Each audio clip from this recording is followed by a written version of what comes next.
저와 한 절씩 말씀을 교독해서 읽도록 하겠습니다. 내가 오늘 명하는 모든 명령을 너희는 지켜 행하라. 그리하면 너희가 살고 번성하고 여호와께서 너희의 조상들에게 맹세하신 땅에 들어가서 그것을 차지하리라.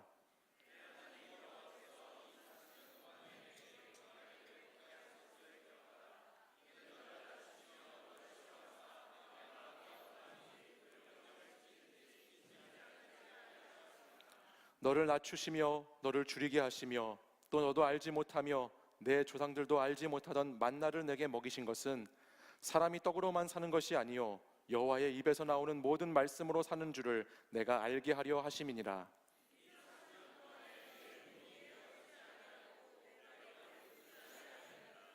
너는 사람이 그 아들을 징계함 같이 내 하나님 여호와께서 너를 징계하시는 줄 마음에 생각하고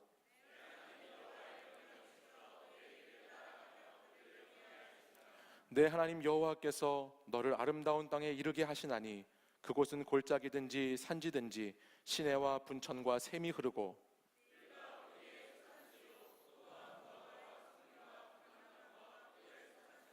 내가 먹을 것에 모자람이 없고 내게 아무 부족함이 없는 땅이며 그 땅의 돌은 철이요 산에서는 동을 캘 것이라.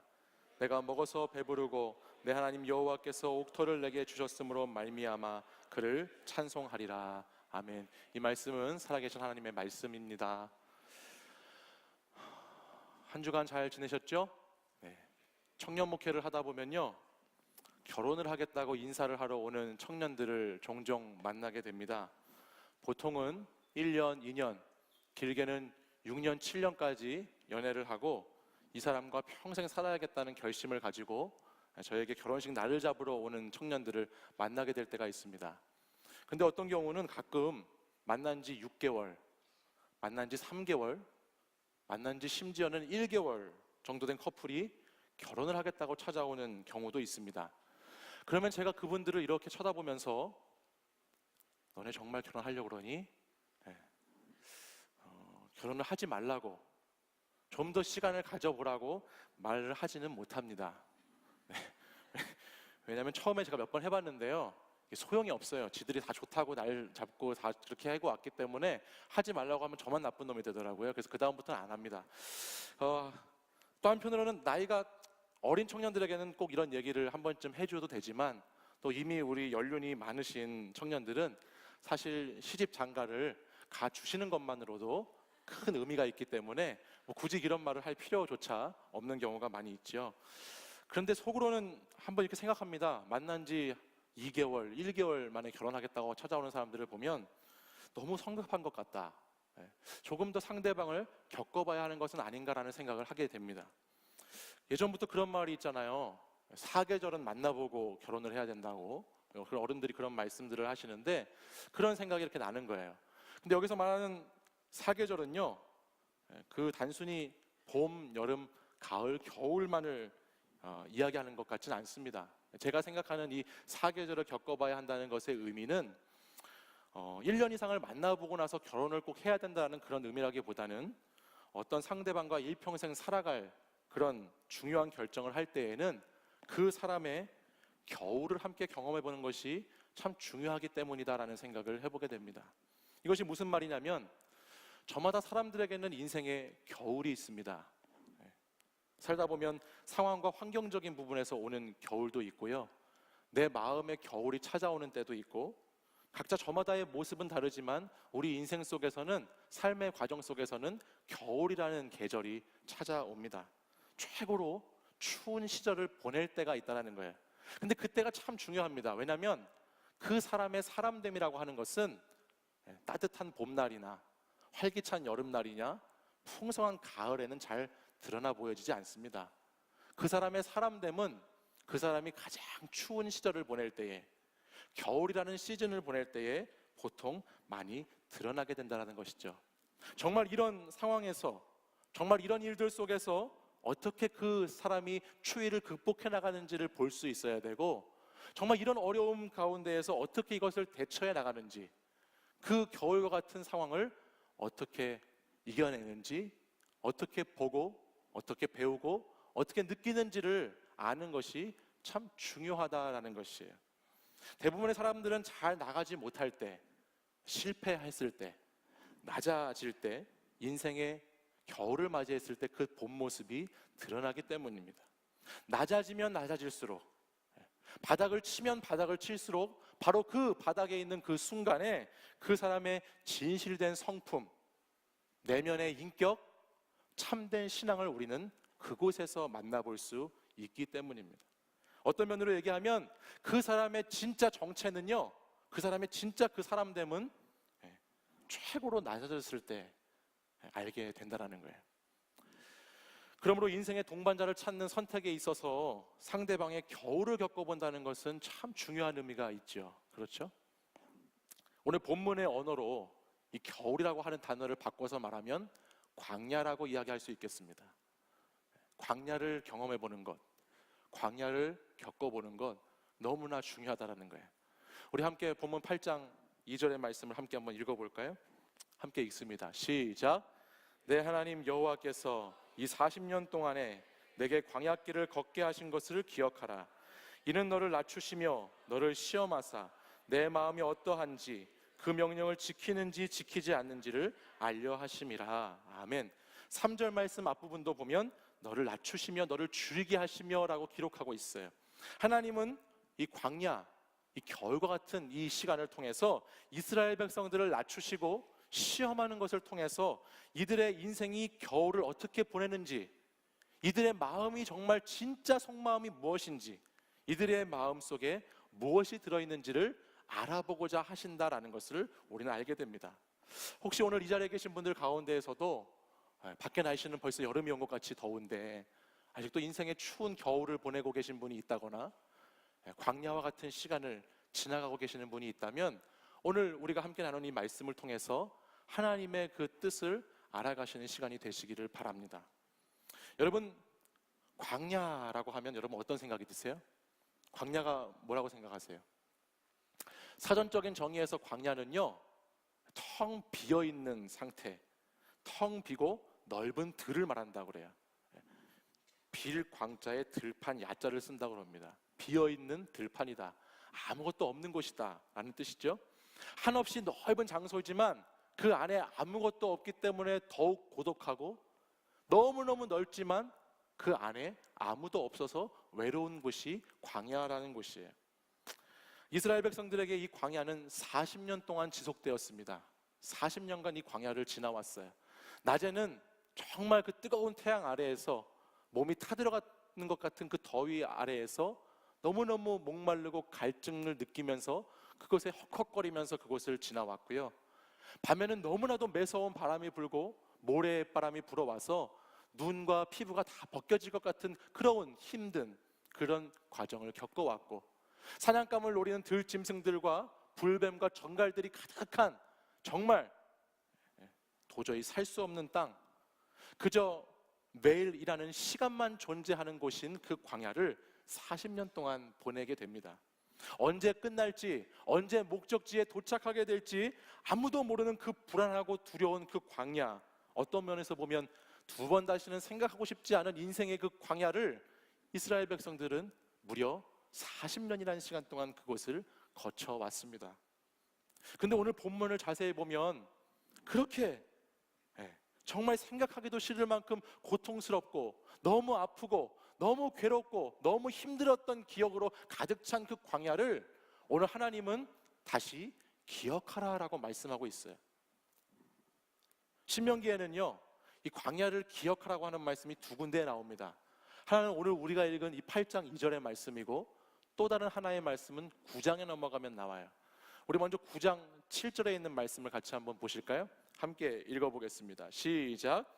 너는 광야에서 내 하나님 여호와를 경노하게 하던 일을 잊지 말고 기억하라. 내가 애굽 땅에서 나오던 날부터 이곳에 이르기까지 늘 여호와를 거역하였으되. 아멘. 9장 7절 말씀에 광야를 잊지 말고 기억하라는 말씀이 또 나오죠. 여러분, 보통 우리가 광야라는 것을 생각할 때는요, 거의 대부분의 사람들이 광야를 볼 때 늘 우리의 관점에서 이 광야를 바라봅니다.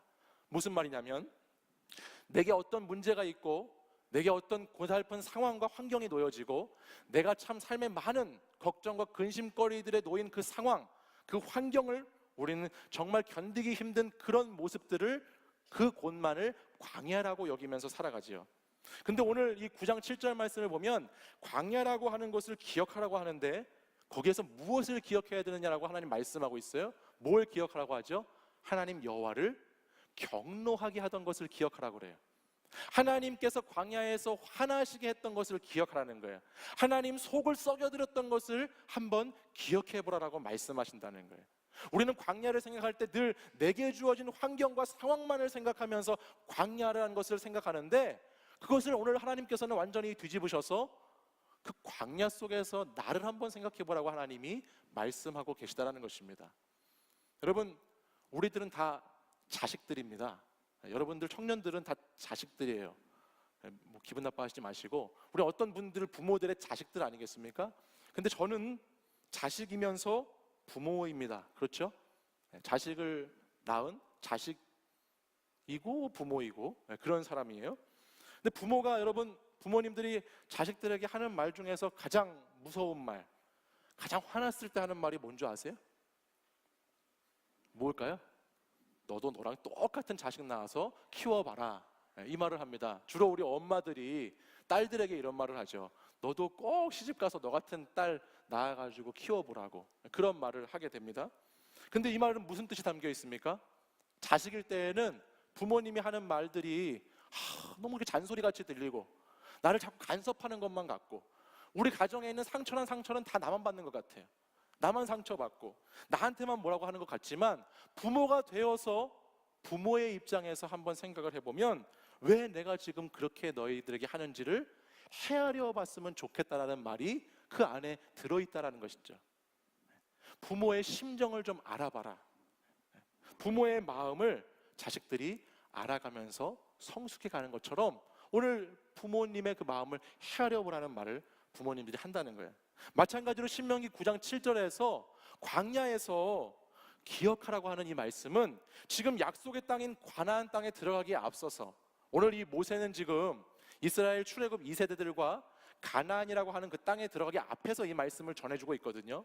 근데 가나안에 들어가기 전에 있는 이 출애굽 2세대들은 이미 부모가 된 사람들도 있고요, 출애굽 40년을 보냈으니까 광야에서 부모가 된 사람도 있고 앞으로 부모가 될 사람들도 있어요. 근데 그런 사람들 곁에서 지금 이렇게 하나님 말씀하고 있는 거예요. 광야를 통해 오면서 맨날 내 고통만 생각하지 말고 오늘 부모의 마음을 헤아리는 것처럼 그 광야를 지나오게 할 수밖에 없었던 내 마음도 좀 헤아려 봐라. 상황과 환경만 날마다 탓하면서 내 자리만을 놓고 고민하지 말고 오늘 그 광야를 왜 너에게 허락했는지 그것을 한번 너희가 생각해 보라고 하나님이 말씀하고 있다는 거예요. 9장 7절 하반절을 보면 이스라엘 백성들이 애굽 땅에서 나오던 날부터, 뒤에 보십시오, 애굽 땅에서 나오던 날부터, 출애굽을 하던 그 날부터 광야 그 시간, 모든 시간에 이르기까지, 그리고 지금 그 광야의 그 마지막 자락에 있기까지 뭐 했다고 기록하고 있어요? 늘 여호와를 거역하였다라고 기록하고 있습니다. 이스라엘 백성들은 늘 여호와를 거역하였다는 거예요. 근데 우리 하나님은 그 모든 시간을 통해서 늘 그들과 동행하여 주셨다는 것을 말씀하고 싶으신 것입니다.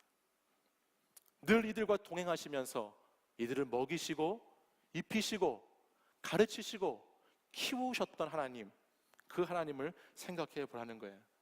사랑하는 여러분, 성숙한 사람들은 날마다 자신의 관점에서만 광야를 바라보지 않습니다. 여러분, 언제까지, 여러분 한번 생각해 보십시오. 여러분 자신이 얼마나 이기적이고 자기 중심적으로 여러분의 상황과 환경을 생각하며 살아가는지 한번 생각해 보세요. 상황과 환경을 바라보면서 모든 것이 내 중심적으로 여러분들 보고 있는 여러분 자신을 한번 생각해 보시라는 거예요. 날마다 내 삶이 광야와 같다고, 언제 이 광야 같은 삶이 끝날 것이냐고 불평과 원망을 쏟아놓고 있지만 정작 그것을 온통 남의 탓으로 돌리고 있지는 않습니까? 때로는 그것을 하나님의 탓으로만 돌리고 있지 않으신가요? 정의롭지 못하고 정직하지 못하고 악하게 살았던 나의 삶은 한 번도 돌아보지 않으면서 날마다 이 광야를 통해서 나에게 주어지는 것은 남을 향한 원망, 하나님을 향한 원망, 불평, 불만, 맨 그런 것들만 우리 가운데 있을 뿐이지, 정말 나는 과연 바르게 살고 있는지, 나는 다른 사람에게 상처 주지 않고 있는지, 나는 부족하지 않은지를 여러분의 광야 가운데서 한번 생각해 보는 것이 꼭 필요한 줄을 믿습니다. 하나님이 오죽하셨으면 이렇게 말씀하셨겠어요. 이제 제발 너희들이 내 속썩인 것을 잊지 말고 기억해라 라는 말씀이에요.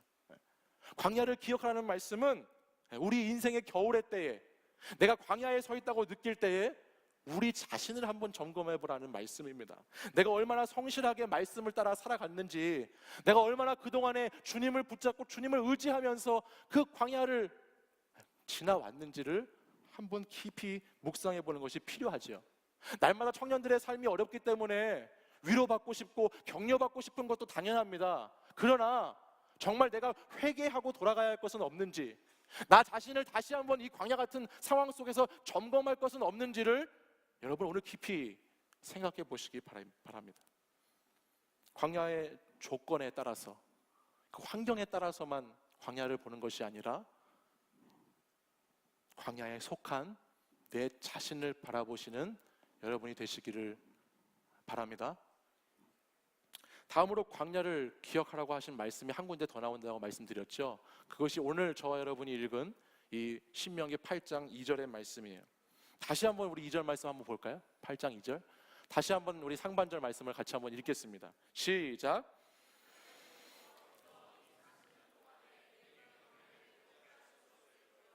아멘. 사실 저는 여러분에게 지금 이제 고백할 것이 하나 있는데요. 오늘 본문의 제목을 제가 잘못 정했습니다. 오늘 본문의 제목이 뭔지 아세요? 광야를 기억하라입니다. 근데 2절 말씀을 자세히 보십시오. 광야를 기억하라 사이에 단어들이 들어가 있어요. 뭐가 들어가 있습니까? 광야 길을 걷게 하신 것을 기억하라 라고 기록되어 있습니다. 단순히 텅 비어있는 광야, 고독하고 쓸쓸하고 외롭고 고통과 고난으로 가득한 그 광야라는 장소만을 기억하라라고 말씀하신 것이 아니라, 오늘 황폐하고 무너지고 척박한 땅이지만 그곳을 걷게 하신 것을 기억하라라고 말씀한다는 거예요. 사랑하는 여러분, 광야를 살아가는 사람들에게 가장 다급하고 가장 중요한 이슈가 무엇일까요? 광야를 사는 사람들에게 가장 큰 근심거리와 걱정거리가 무엇이었을까요? 그들이 먹고 마시는 것이죠. 아무것도 없는 곳이 광야이기 때문에 이들에게는 먹을 것과 마실 것이 너무너무나 중요하고 그것은 너무너무 필요했습니다. 그리고 또 이들이 그것을 간절히 구하고 사모하는 것은 어떤 면에서 보면 참 당연한 거예요. 이스라엘 백성들도 그것을 구했겠죠. 사람은 자신이 갈급한 것에 집중하게 되어 있어요. 여러분, 사랑하는 것, 사랑받는 것에 상처가 있고 광야가 있는 사람들은 언제나 사랑에 목말라 합니다. 여러분, 인정받는 것, 인정하는 것에 아픔이 있고 광야를 거친 사람들은 인정받는 것에 배고파합니다. 여러분, 물질을 통해서 물질이 부족했던 것, 물질이 넉넉했던 것을 겪었던 광야가 있는 사람들은 늘 그 물질에 목을 메어서 살아갑니다. 건강도, 학벌도, 직장도, 꿈도, 비전도, 사명도 다 마찬가지입니다. 사람은 자기가 모자르고 부족하다고 느껴지는 그 부분을 집중해서 살아가게 돼 있어요. 거기에 매달리며 살아간다는 거예요. 그렇기 때문에 광야에서 이스라엘 백성들이 매달리며 살았던 그것은 육적인 안정과 만족이었겠지요. 먹을 것과 마실 것이 갈급했던 이 사람들이 그렇게 찾고 헤매었던 것은 어디 가면 먹을 것이 있을지, 어디 가면 마실 물이 있을지 날마다 그 고민과 염려 속에서 살아갈 수밖에 없었을 거예요. 그리고 말씀을 보면 하나님께서도 그런 백성들을 위해서 친히 그 부족하고 모자란 것을 채워주셨어요. 매일의 만나를 내려주는 걸 통해서 이스라엘 백성들이 줄이지 않도록 배부를 수 있도록 그들에게 떡을 허락하여 주셨습니다. 바위에서 솟아나는 물을 통해서 그들이 목마르지 않도록, 갈급해하지 않도록 물을 공급해 주셨죠. 뿐만 아니라 신명기 8장 4절 말씀 뒤에 보시면 이렇게 기록되어 있어요. 이 40년 동안에 내 의복이 헤어지지 아니하였고 내 발이 부르트지 아니하였느니라 기록합니다. 하나님은 광야에서 이스라엘 백성들을 굶기고 그들을 목마르게 하고 그들을 못 살게끔 막 하신 것이 아니라, 오늘 말씀을 자세히 읽어보면 하나님께서는 먹을 떡도 주시고 마실 물도 주시고 의복도 주시고 신발도 주셨다라는 것을 알게 됩니다. 하나님은 이 광야를 이스라엘 백성들이 걸어갈 수 있게 하셨다라는 것입니다. 때로는 이 광야는 하나님의 시험이었고요, 하나님의 징계였고, 또한 하나님의 사랑이었습니다. 이 광야를 걷게 하시는 것을 통해서 하나님은 하나님의 백성들이 하나님을 깊이 알기를 원하셨고, 하나님의 뜻이 정말 무엇인지를 깨닫기를 원하셨다라는 거예요. 인생의 공급처가 누구인지, 내 인생의 주인이 누구인지를 이 광야를 통해서, 광야의 길을 걷게 하신 것을 통해서 알게 하시기 원했다라는 것입니다. 우리 신명기 8장 3절 말씀을 같이 한번 보실까요? 3절 말씀 같이 한번 읽어보겠습니다. 시작. 낮추시며 너를 줄이게 하시며 또 너도 알지 못하며 내 조상들도 알지 못하던 만나를 내게 먹이신 것은 사람이 떡으로만 사는 것이 아니요 여호와의 입에서 나오는 모든 말씀으로 사는 줄을 내가 알게 하려 하심이니라. 아멘. 광야의 길을 걷게 하신 것이 무엇을 알게 하려 하심이라고요? 사람이 떡으로만 사는 것이 아니라 여호와 하나님 입에서 나오는 모든 말씀으로, 하나님으로 살아가는 것임을 알게 하시기 위해서 이 일들을, 이 광야를 허락하셨다라고 말씀하죠. 그런데 우리가 알듯이, 또 우리가 그렇듯이 사람은 바로 여기서 실패하고 넘어집니다. 많은 사람들이 떡으로만 사는 것이 아닌데 떡을 구하고 떡을 쫓아 살다 보니까 떡이 전부인 것처럼 살아가게 되는 경험을 우리 모든 사람들은 많이 하게 됩니다. 제가 옛날 얘기 하나 들려드릴게요. 옛날에 깊은 산속에 홀 어머니와 오누이로 이루어진 가난한 가족이 살고 있었어요. 이 어머니는 이웃 마을에 일을 하러 가야 되기 때문에 그 일을 하기 위해서는 날마다 장터에 가기 위한 산을, 고개를 몇 개씩 넘어가야 했지요. 그러던 어느 늦은 밤 장터에서 어머니가 일을 마치고 돌아오는 길에 그만 호랑이를 만나고 말았어요. 그 호랑이가 나타나서 이렇게 이야기합니다. 어흥! 떡 하나 주면 안 잡아먹지, 얘기합니다. 그래서 이 어머니가 벌벌 떨면서 호랑이에게 떡을 하나 건네줬습니다. 떡을 하나 먹었어요. 어흥! 또 말합니다. 떡 하나 주면 안 잡아먹지. 떡을 2개 줍니다. 떡을 3개 줍니다. 떡을 4개 줍니다. 떡을 다 빼앗아 먹은 호랑이는 그 떡이 떨어지자 그만 어떻게 했죠, 여러분? 네? 누굴 잡아먹었죠? 그 엄마를 잡아먹었어요. 맞아요. 잘했어요. 네. 네. 떡을 다 먹은 호랑이는 떡을 갖고 있던 엄마까지 잡아먹어 버렸어. 그리고 나서 호랑이는 죽은 어머니의 옷으로 갈아입고는 그 가난한 오누이가 살고 있는 집에 찾아갑니다. 그리고 자기가 엄마인 척을 하면서 그 오누이도 잡아먹으려고 하는 이야기가 이어지지요. 그 뒤의 이야기는 지혜로운 오빠와 푼수 동생 때문에 그 호랑이가, 이 오빠와 남매가 나무 위로 올라갔는데 호랑이가 나무 위로 올라간 것을 발견하게 되고 그 호랑이가 막 그 오누이를 잡아먹으려고 하는 장면들이 이어져요. 재밌게 진행됩니다. 근데 마지막 장면이 은혜가 되는데요. 그 은혜가 되는 장면이 뭐냐? 이 호랑이가 나무 위로 올라갈 때 처음에는 참기름을 바르니까 막 미끄러지잖아요. 못 올라가고. 근데 2번째는 그 동생이 도끼로 찍으면 되는데 라는 말을 하면서 도끼로 찍어서 막 올라가기 시작해요. 그러자 그 오누이가 무엇을 하는지 아세요? 하늘에 기도를 합니다. 하나님 제발 살려주세요. 제발 살려주세요 하면서 저를 살려주시려면 하늘에서 동아줄을 내려주셔가지고 살려달라고 기도를 해요. 그러자 하늘에서 동아줄이 내려오죠. 그래서 동아줄을 붙잡고 이 가난한 오누이는 하늘로 올라가고, 동아줄이 또 내려왔는데 썩은 동아줄을 붙잡은 그 호랑이는 동아줄이 끊어져서 떨어져서 죽게 되었다는 옛날의 이야기가 있습니다. 이 이야기가 햇님 달님이라는 이야기입니다. 제가 이 이야기를 왜 말씀드렸느냐? 이 이야기, 이 전래동화가 우리에게 주는 메시지가 있습니다. 저는 이 신명기 말씀 사람이 떡으로만 사는 것이 아니다라는 말씀을 읽는데 이상하게 이 이야기가 생각이 났어요. 예, 떡으로만 사는 것이 아니야 라고 말씀을 묵상하는데 햇님 달림 이야기가 생각이 나는 거예요. 은혜죠, 은혜. 네. 사람은 떡으로 표현된 육의 양식을 먹으면서 살아가야 돼요. 그렇죠, 여러분? 먹지 않고 살 수 있는 사람이 있습니까? 없습니다. 사람은 떡을 먹어야 됩니다. 떡을 먹으면서 살아가게 돼 있습니다. 떡 없이 생명을 유지하고 살 수 있는 사람이 없기 때문이에요. 그렇기 때문에 여러분 신명기 8장 3절 말씀을 다시 자세히 보세요. 3절 말씀에 보면요, 사람이 떡으로만 사는 것이 아니요라고 말했어요. 그러니까 사람은 떡으로 산다는 말이에요, 바꿔 말하면. 근데 그와 동시에 사람은 먹는 것만으로도 살 수 있는 존재가 아니라는 것을 오늘 하나님은 들려주고 있는 겁니다. 하나님은 이스라엘 백성들이 광야를 지나고 광야를 걸어갈 수 있도록 하나님께서 만나를 주셔서 그들을 먹이셨습니다. 근데 그들을 만나를 주고 물을 줘서 먹이시고 마시게 했던 이유가 뭐냐면, 사람은 떡으로 살아가는 것이 맞아, 떡을 먹고 물을 마셔야 하는 것이 맞아. 하지만 그것만으로 살아가는 것은 아니야, 그것만으로 살 수 있는 존재가 아니야 라는 것을 오늘 말씀하고 싶으셨기 때문이에요.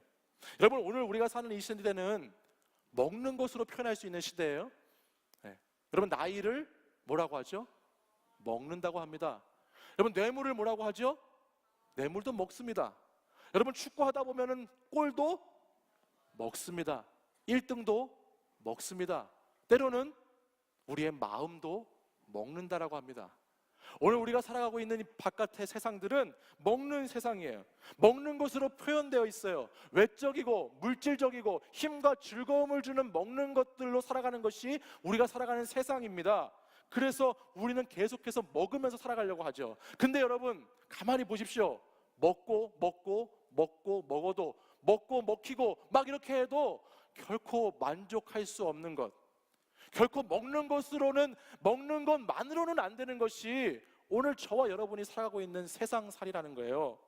그래서 햇님과 달림 이야기가 거기에 의미가 있는 거예요. 호랑이를 보세요. 여러분, 처음에 호랑이는 떡 하나 주면 안 잡아먹겠다고 했어요. 떡 2개, 3개, 4개, 그것도 모자라서 어머니까지 잡아먹어요. 그것뿐입니까? 호랑이의 욕심은 끝도 없어요. 어머니만 잡아먹을 뿐만이 아니라 변장을 해서 그 오누이까지 잡아먹으려고 하는 것이 호랑이입니다. 얼마나 먹으려고 애를 씁니까? 탐욕이 끝도 없습니다. 이것이 바로 떡만으로 살아가려고 하는 사람들의 모습이죠. 어떻게 해서든지 먹으려고 살아가는 사람, 채워도 만족되지 않는, 채워도 다 채울 수 없는 것으로 살아가려고 하는 사람들의 모습이 이 호랑이와 같은 사람의 모습이에요. 근데 여러분, 하나님은 광야를 통해서, 광야길을 걷게 하신 것을 통해서, 떡을 주시고 물을 주신 것을 통해서 무엇을 깨닫기 원하신다고요? 광야는 떡으로만은 안 된다는 것을 깨닫는 곳입니다. 광야는 떡으로 살려고 했던 내 자아가 깨어지는 곳이에요. 광야는 하나님으로 살아야 한다는 것을 깨우치는 곳이라는 것입니다. 사랑하는 여러분, 여러분 가운데 오늘 지금 이 시간 광야에 서 있는 분이 있습니까? 그 광야에서 여러분 뭘 그렇게 찾고 계세요?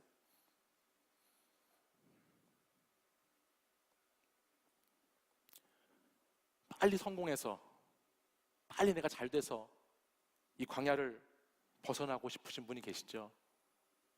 어떻게 하면 내가 빨리 잘 돼서 다시 예전에 있던 우월감을 회복할 수 있을지, 어떻게 하면 내가 빨리 이곳을 벗어나서 행복할 수 있을지 고민하는 분들이 계시죠? 여러분 스스로 아무리 그곳을 빠져나오려고 해도 여러분의 시선이 떡에 머물러 있는 한 결코 여러분은 그 광야를 벗어날 수 없습니다. 8장 7절 상반절 말씀을 보세요. 8장 7절 상반절 말씀 같이 읽습니다. 시작. 내 하나님 여호와께서 너를 아름다운 땅에 이르게 하시나니. 아멘. 광야의 길을 걷게 하시면서 광야의 의미를 알게 하신 하나님이 오늘 그 광야를 지나 아름다운 땅에 인도하는 것도 어떻게 되는 것이냐? 하나님께서 인도하셔야지. 하나님 여호와께서 그 아름다운 땅에 이르게 하시는 것이지 내가 할 수 있는 것이 아니라는 것을 말씀합니다. 우리가 가나안 땅으로 들어가는 것, 하나님의 인도하심을 받을 때에만 가능하다라는 거예요. 대부분의 사람들은 광야의 길에서 이렇게 묻습니다. 내가 어떻게 하면 이 광야를 벗어날 수 있을까? 내가 어떻게 하면 이 광야를 떠날 수 있을까? 그것을 고민하고 살아갑니다. 그러나 아무리 그것에 대한 해답을 찾으려고 해도 여러분의 질문이 어떻게 라는 것에 묶여있는 한 오늘 우리는 그곳을 벗어나지 못합니다. 오늘 우리는 광야에서 무엇을 물어야 하는가? 왜 하나님께서는 이 광야를 나에게 주셨는가? 왜 하나님께서는 이 두 번 다시 생각하기 싫은 이 광야를 나에게 기억하라고 말씀하시는가?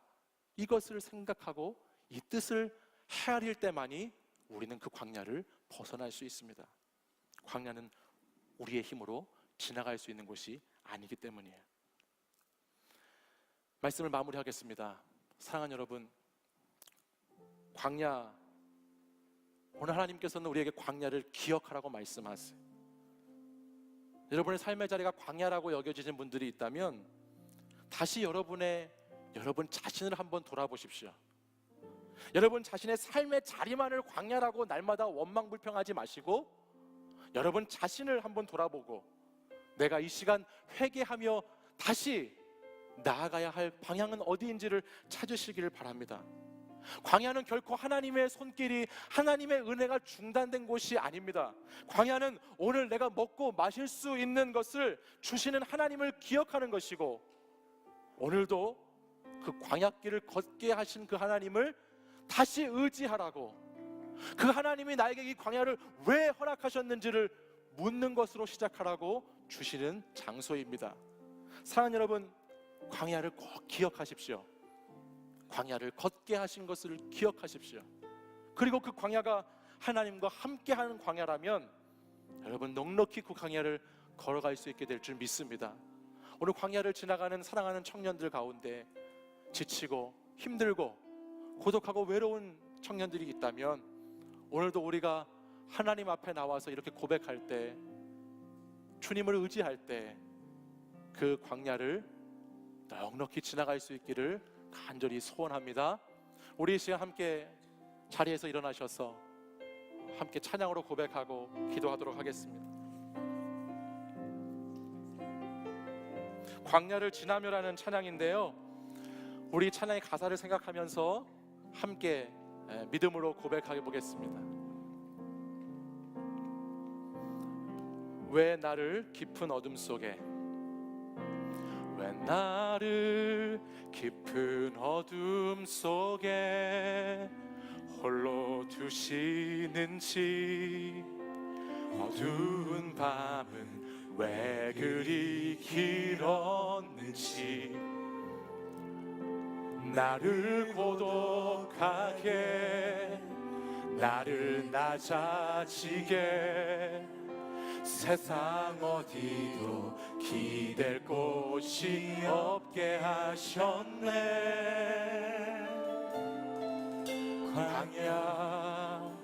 광야에 서 있네. 우리 다시 한번 가슴에 손을 얹고 고백하겠습니다. 왜 나를 깊은 어둠 속에, 왜 나를 깊은 어둠 속에 홀로 두시는지, 어두운 밤은 왜 그리 길었는지, 나를 고독하게, 나를 낮아지게, 세상 어디도 기댈 곳이 없게 하셨네. 광야에 서 있네. 우리 믿음으로 고백하겠습니다. 주님만이 내 도움이 되시고, 주님만 내 도움이 되시고, 주님만 내 빛이 되시는, 주님만 내 친구 되시는 광야. 주님 손 놓고는 단 하루도 살 수 없는 곳,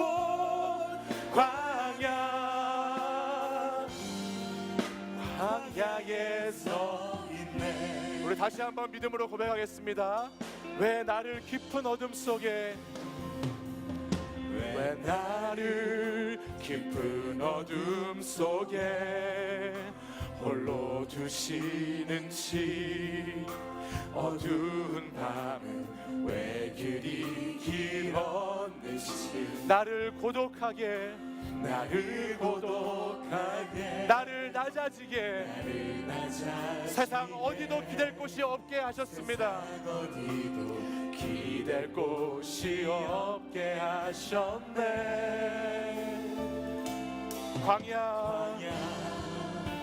광야에 서 있네. 우리 두 손 들고 믿음으로 고백합니다. 주님만 내 도움이 되십니다. 주님만 내 도움이 되시고, 주님만 내 빛이 되시는, 주님만 내 친구 되시는 광야. 주님 손 놓고는 단 하루도 살 수 없는 곳, 광야에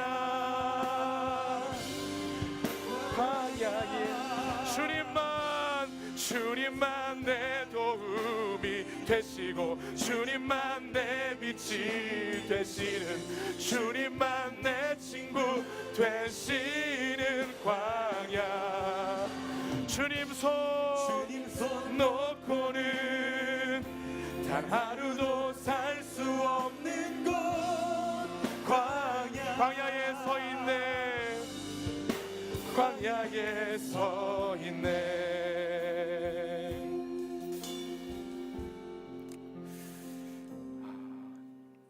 이 시간 우리 자신이 광야에 서 있는 청년들, 광야를 지나고 있는 청년들, 주님만 내 도움이 되시고 내 빛이 되시는 주님, 주님만 내 친구 되시는 그 광야, 주님 손 놓고는 단 하루도 살 수 없는 곳, 그 광야. 주께서 나를 사용하시려, 나를 더 정결하게 하시려 나를 택하여 보내신 그곳 광야, 성령이 내 영을 다시 태어나게 하는 곳 광야, 그 광야를 기억하는 청년들 되기를 원합니다. 우리의 자아가 산산이 깨지고 높아지려고 했던 내 꿈들도 주님 앞에 내려놓고 오직 주님 뜻만 이루어지기를 간절히 바라는 곳, 그 광야를 지나기를 원합니다.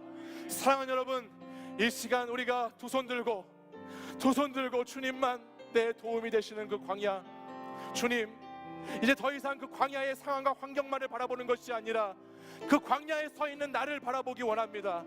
그 광야에 있는 나를 점검해 보기 원합니다. 그 광야에서 회개하고 다시 주님께 돌아가야 할 것이 무엇인지를 이 시간 주님 앞에 용서를 구하며 기도하는 곳이 되기를 원합니다. 이 시간 여러분에게 있는 그 광야에 서서 주님 앞에 다시 여러분의 모든 것을 내려놓고 우리 주여 세 번 부르짖고 간절히 기도하시겠습니다. 주여, 주여, 주여. 오 주님, 오 주님, 오 주님, 주여.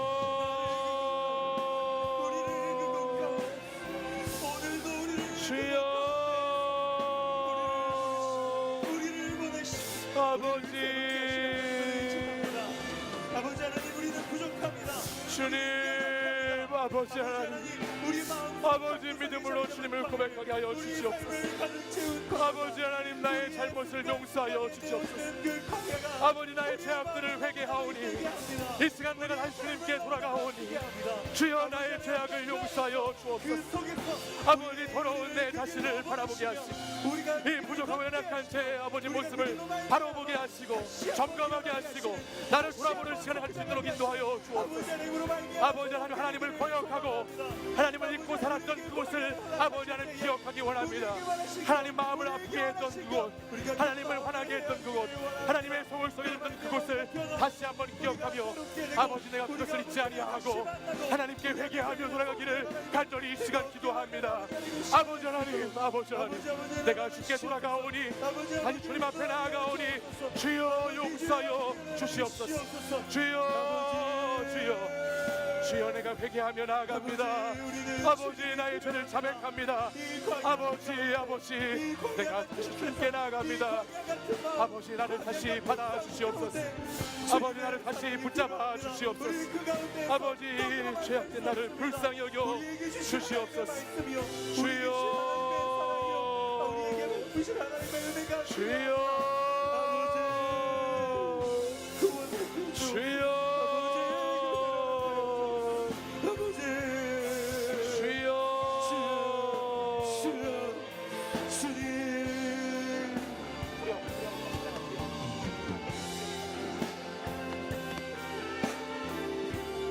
아버지 역사하여 주시옵소서.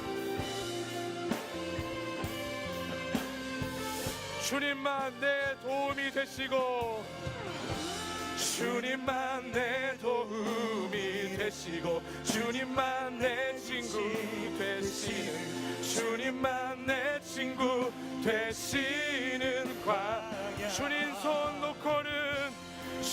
손 놓고는 단 하루도 살 수 없는 곳 광야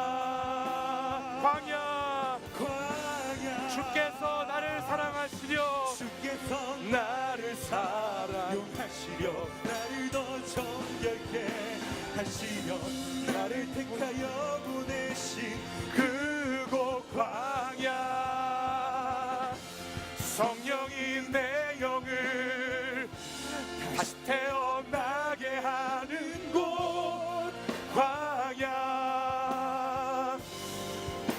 광야에 서 있네. 우리 다시 한번 이 시간 기도할 때에 여러분 가슴에 손을 얹고 한번 기도합시다. 여러분이 하나님을 거역했던 그곳, 하나님께 반항하며 하나님을 멀리 떠났던 그곳에서 하나님의 마음을 아프게 했던 그곳, 하나님의 가슴을 메어지게 했던 그곳, 오늘 광야는 그곳을 기억하는 곳임 동시에 오늘 광야는 다시 내가 주님만을 붙잡는 곳, 내가 다시 주님의 도우심을 구하며 광야를 걷게 하실 하나님을 기억하는 곳인 줄 믿습니다. 주님, 이 시간 저의 손을 다시 잡아 주시옵소서. 저의 손을 다시 잡아 주시옵소서. 주님 손 잡지 않고서는 단 하루도 살 수 없는 것이 광야이오니 주님 다시 제 손을 잡아 주시옵소서. 성령이 내 영혼을 붙잡아 주셔서 다시 태어나게 하여 주시옵소서. 주께서 나를 사용하시려고 광야를 허락하셨음을 다시 믿음으로 고백하기 원합니다. 나를 택하셔서 나를 다시 단련하시고 정금같이 나가게 하시고자 주님께서 나를 걷게 하신 곳이 광야이심을 다시 한번 믿음으로 고백하며 우리 주여 세 번 부르짖고 다시 주님께 나아가겠습니다. 주여 주여 주여. 오 주님, 아버지 하나님, 아버지 하나님, 아버지 하나님, 오 주님, 아버지 나를 사랑하셔서 나에게 광야를 주시고 그 광야를 걷게 하신 하나님 아버지, 나를 광야에서도 여전히 먹이시고 나에게 마실 물을 주시고 내게 옷을 입히시는 주님, 아버지 그 주님을 오늘 이 시간 다시 붙잡기 원합니다. 오늘 이 시간 그 주님을 다시 붙잡고 다시 믿음으로 나아가기를 원합니다. 아버지 하나님, 아버지 하나님, 아버지 역사하여 주시옵소서. 오 성령 하나님, 다시 주님을 붙잡는 시간 되게 하여 주시옵소서. 다시 성령으로 주님만을 의지하는 하나님의 삶을 되시도록 도와주시옵소서. 주여 주여 아버지여, 아버지 하나님, 아버지 하나님, 내가 다시 주님을 붙잡기 원합니다. 다시 주님 말씀을 붙잡기 원합니다. 다시 주님께 기도하며 나가기 원합니다. 아버지 하나님, 나에게 회복의 영을 부어 주옵소서. 다시 일어나 주님을 만나고 주님과 함께하게 하여 주시옵소서. 오 롤롤롤롤롤 오 롤롤롤롤롤롤롤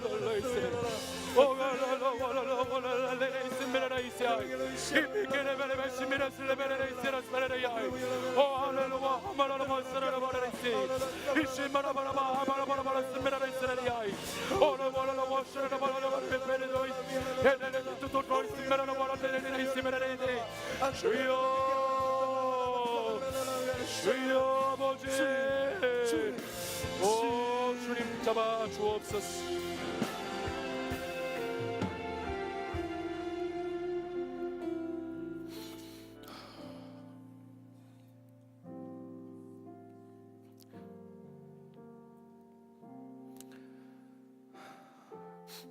사랑하는 여러분, 저와 여러분이 살아가는 이 세상 광야와 같은 이곳은 하나님께서 우리를 사랑하셔서 우리를 훈련하시고 우리를 징계하시고 우리를 인도하시는 광야임을 믿으시기 바랍니다.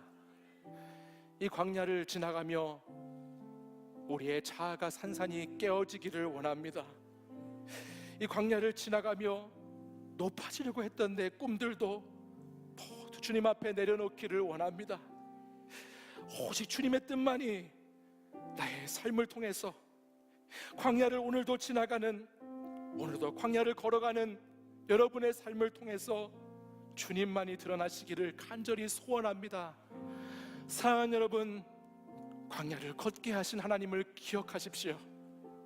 오늘도 그 광야를 걸어갈 수 있도록 먹이시고 마시게 하시고 입히시는 하나님을 기억하시기 바랍니다. 내 마음과 뜻과 힘을 다하여 여호와를 사랑하라 말씀하신 그 하나님을 기억하는 저와 여러분이 되기를 간절히 소원합니다. 다시 한번 여러분, 광야에 머물러 있지 마시고, 광야에 주저앉아 있지 마시고, 광야에서 일어나서 걸을 수 있는 사랑하는 우리 청년들이 되기를 간절히 바랍니다. 여러분, 일어나서 광야를 멋있게, 광야를 담대하게, 광야를 우리 하나님 아버지와 함께 걸어가시기를 바랍니다. 하나님이 여러분과 늘 함께하여 주실 줄 믿습니다. 이제는 우리 주 예수 그리스도의 은혜와 하나님 아버지의 사랑과 성령의 교통하심이 오늘도 광야를 걷게 하신 것을 기억하고 그 광야 안에서 회개함으로, 그 광야에서 주님만을 의지하고 붙잡음으로 살아가고자 하는 하나님의 사랑하는 청년들과 이 자리에 모여 예배한 모든 하나님의 백성들 위해 지금부터 영원까지 항상 함께 하시기를 간절히 축원하옵나이다. 아멘.